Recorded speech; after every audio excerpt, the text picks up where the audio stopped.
Hey guys, welcome back to my channel. If you're new here, karibu sana. I am Philomena and this is Being Ilomi, where we live, we love and we grow in grace. And today we continue with the My Mama Taught Me series, and we are going to the second lesson in the series.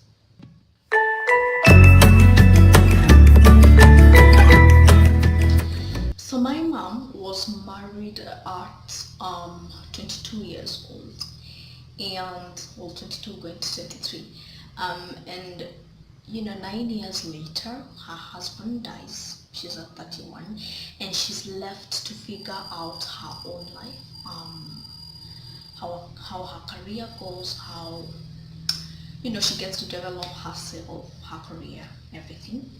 And she's left with a young family to figure out how that also goes. Two kids, one at 2, me going to 3, and my brother at 5 going, I think going to 6, or 4 going to 5. And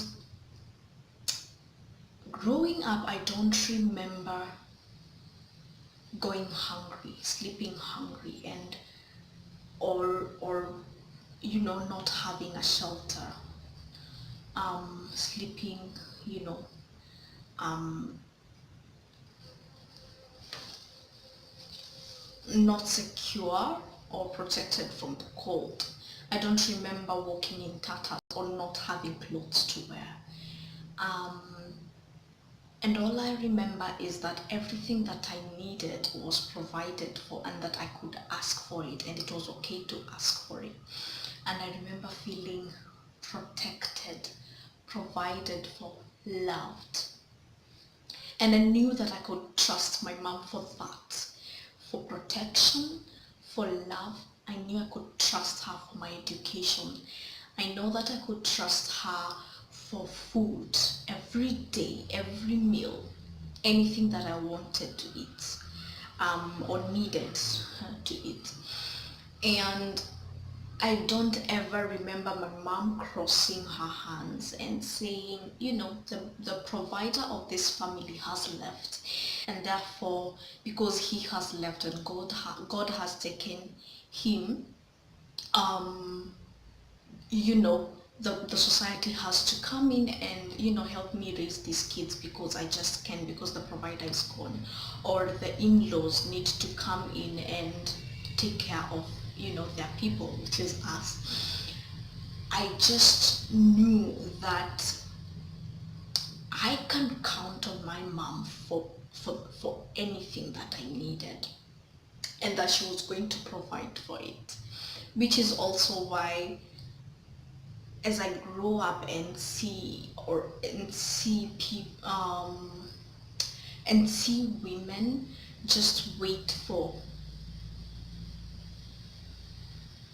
or feel like they need strength from a man, or need to be provided for by a man, I don't get it, because I have seen a woman raise her family alone, and really intentionally decide to do that alone, and raise it to the best of her ability, and everything that she had. She works hard, she gives her all, she gives her love. Anytime she's frustrated, she will not let it out on us. Like, it's incredible what she does. It's amazing. um so my mom is a teacher, and I see the joy that she has, and peace and love for what she does, being able to model these little humans that are in her hands. And every time that she comes home, she either has a story to tell you about the peoples that she teaches. Like, she just has a lot of joy, and every time, even when she's tired, sometimes she'll just tell you, I don't feel like waking up early tomorrow to go to school. And then the woman wakes up at 5:30, and I'm like, I thought you were not feeling like waking up. If I say that I don't feel like waking up tomorrow early, I just won't wake up early. Her, she will just wake up early and go to school full of energy and serve, which is what made me really want to find something for myself, something that I love, something that gives me the kind of joy that I see in my mother's eyes and in her life, for what she gets to do, and not just for the money that it gives her, and not just because it is what puts food on our table or provides for, she's able to get the resources to provide for us. It's not just that, it's really just what she's able to do. It's everyone that she has to meet while she does it. It's everything about the job that makes her so happy, even before she gets the money, which the money is good.